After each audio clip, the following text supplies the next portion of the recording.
Every time you revisit a book, movie, or game, you get something different.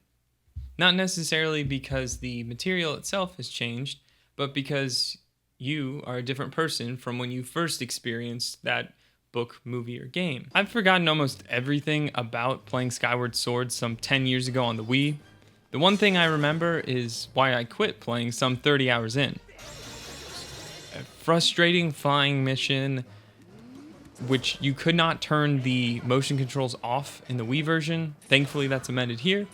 My name is Vinny. This is my save file for The Legend of Zelda Skyward Sword HD.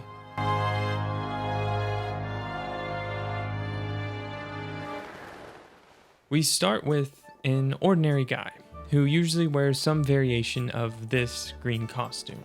Evil forces threaten the world's balance, endanger Princess Zelda, and thrust our ordinary guy, Link, into the role of hero. On his quest to save the princess and the world, Link must defeat monsters, solve puzzles, visit foreign lands, and pass a series of trials that test his skills and abilities. New friends guide him, and enemies try to thwart his progress. This description applies to almost every Zelda game in the franchise's nearly 40-year history. And if this pattern sounds familiar, that's because countless other stories follow it. But I'm less interested in dissecting plot points and story beats, and a lot more interested in talking about how it feels playing Skyward Sword. I've played, by my count, about 10 Zelda games, so I know what I like, and I also know that there are going to be a handful of times where I'm either stuck wandering around a dungeon or trying to solve a puzzle. I just have come to accept this as part of the process of playing a Zelda game.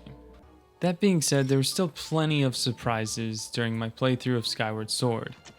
None more surprising than the controls. In 2011, I was over motion controls. But the only way you could play Skyward Sword on the Wii was with motion controls. Can't believe I'm saying it, but I preferred playing with the motion controls. After experimenting with only buttons, I really preferred being able to use the right stick to move the camera around, whereas in the button-only mode, that is how you control your sword.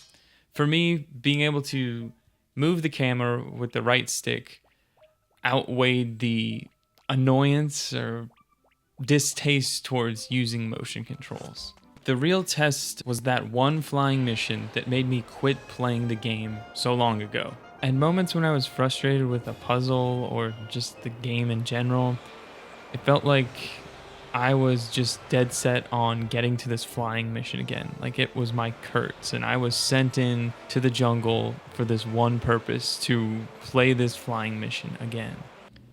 The characters were a bright spot along the way, specifically Girahim. I love every encounter with this guy. His looks and theatrics make him one of the most memorable Zelda villains, and it was so refreshing to have a villain other than Ganon at the core of a Zelda game. You can tell there was so much thought put into every detail with these characters. The way each one moves, speaks, and looks tells us about the character and adds texture to the world.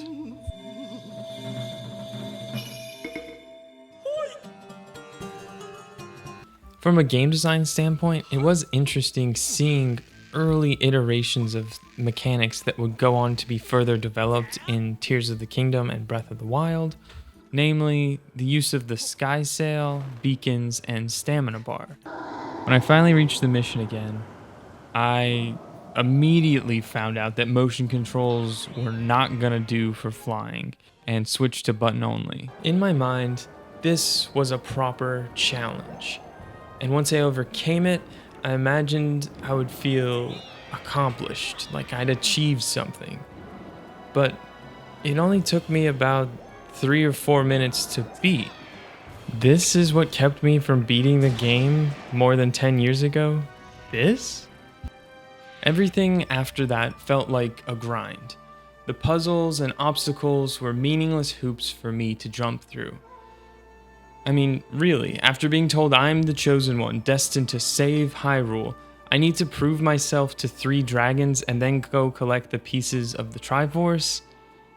I understand challenging the player, but this lead up to the end annoyed me more than it challenged me. Now, I'm sure part of this is because I played the game over 2 months, and maybe I'd feel differently if I had beaten the game sooner. After jumping through these hoops, the last 2 boss fights lived up to my expectations. They were more difficult than the previous bosses, and it took me a few tries to learn strategies against them, and about another dozen to actually beat them. Despite my frustrations with the game, its charming, eccentric characters and challenging puzzles reminded me of why I keep returning to Zelda games. That being said, I can't see myself returning to Skyward Sword. For the past 10 or so years, when I think about this game, I would immediately think, oh, that game was ruined by the controls. But now, having played the game using motion controls for a majority of my playthrough, that's not the problem. For me, it was feeling like my time was being wasted, like the game could have ended 3 hours earlier, 5 hours earlier. I would have no complaints. I would much rather a game leave me wanting more than leave me feeling like it's overstayed its welcome.